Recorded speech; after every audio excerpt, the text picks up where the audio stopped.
Hello, Pewter people. Scott Reynolds here with another Pewter Pulse.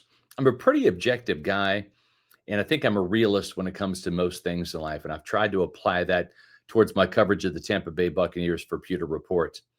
For those of you who have followed me for some or maybe all of my 30 years of Bucs coverage, I think what you've come to appreciate about me the most is the fact that I'm a straight shooter when it comes to your favorite team. And that's what I'm going to be doing today. The Bucs faced three must-win games in the next 3 weeks. All of them are home games, starting this Sunday with the Arizona Cardinals. That's the subject of today's Pewter Pulse video, and I'll get to that in just a moment. First reminder, hit the thumbs up button on this video, give it a like. Also, leave a comment. I love reading your comments. Doing those two things helps us with the YouTube algorithm, gets our videos out there in front of more awesome Bucs fans like you. Make sure you head over to Pewter Report TV, our YouTube channel. Hit subscribe. We're on the way to 22,000 subscribers, thanks to you. Okay, Tampa Bay has got three winnable games coming up, and the team must really win 2 out of the next 3, I think, to salvage the season, a season that's kind of slipping off the rails with 3 straight losses after the bye week. One of those must-wins, though, has got to come on Sunday against the Cardinals. No excuses, no explanations. It is imperative that Tampa Bay's 3-game losing streak comes to an end in front of the home crowd at Raymond James Stadium. Former Bucs head coach Tony Dungy hung up a sign in the locker room back in the day in 1996 when he took over the team. It said, "No excuses, no explanations." And I love that. There's a fine line between what's an excuse and what's a reason. I can say the reason why the Bucs lost the last 3 games to a 10-2 Patriots team, a 7-4 Bills team, and a 9-2 Rams team is because those teams are simply better and more talented, and they're also a lot healthier. Better coaching and better playmaking by Tampa Bay's opponents led to those 3 losses for the guys in pewter and red over the last 3 games, too. Injuries were also a factor in those losses, as some of the Bucs' best and most talented players are out due to injury right now. And had Tampa Bay been at full strength or closer to it, maybe the Bucs win 1 or 2 of those games and not lose all 3.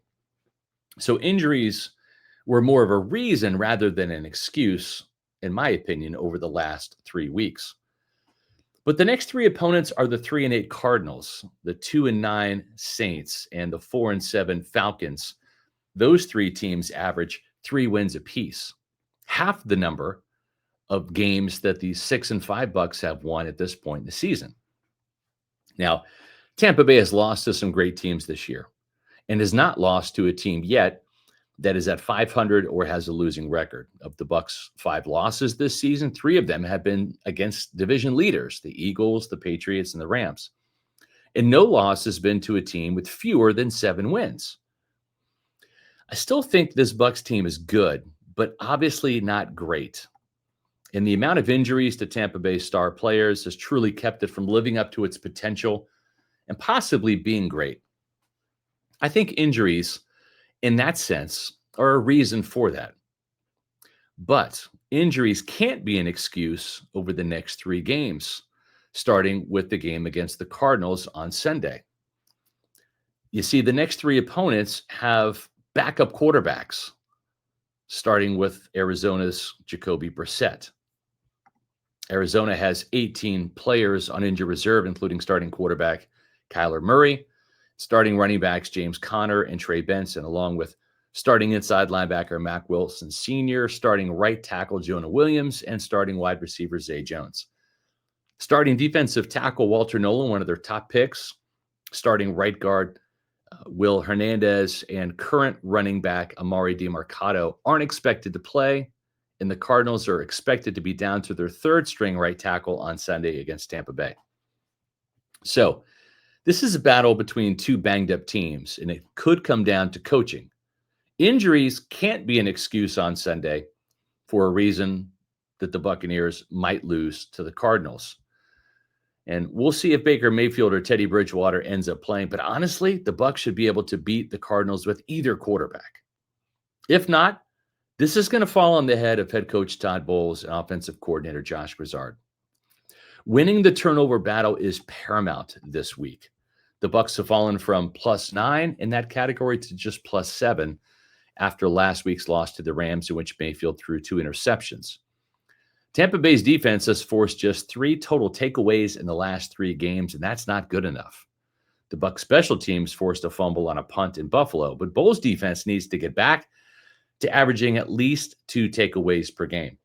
And that could be challenging against a Cardinals team that has seen backup quarterback Jacoby Brissett only throw 3 interceptions this year. It's easy to coach when you've got a depth chart full of talented players, healthy ones, especially when those stars and studs are available, right? But when your starting lineup is depleted, it tests you as a coach. How creative can you be? How can you best utilize what's left of your starting lineup? How can you hide your weaknesses and continue to play to your strengths?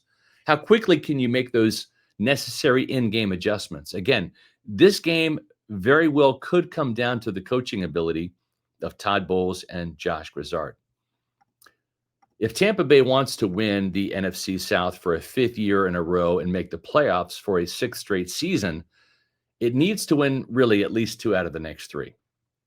Against the Saints and the Falcons, those games are actually more important because they're divisional games. But this Cardinals game is huge for the Bucs' psyche and for the psyche of Tampa Bay's fans right now after witnessing 3 straight losses after the bye week. The Bucs need this victory to get some confidence back and hopefully get on a roll with some winnable games coming up against the Saints and the Falcons. Again, those teams will be starting Tyler Shuck, a backup quarterback for the Saints, and Kirk Cousins for the Falcons. That means Todd Bowles and Josh Grizzard need to be up for the challenge against the Cardinals and win a winnable game. No excuses, no explanations. As the Bucs are a good team that can bounce back and get double-digit wins and still make the playoffs, I don't know.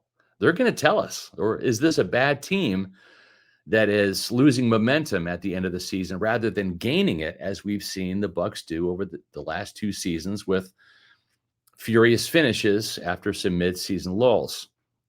If the Bucs can't beat the Cardinals on Sunday, honestly, they have no business even making the playoffs, even if they might qualify. The Bucs are going to tell us what type of team they are on Sunday and over the next 3 weeks. Are they good? Are they possibly great? Or are they bad? Let's hope it's not the latter.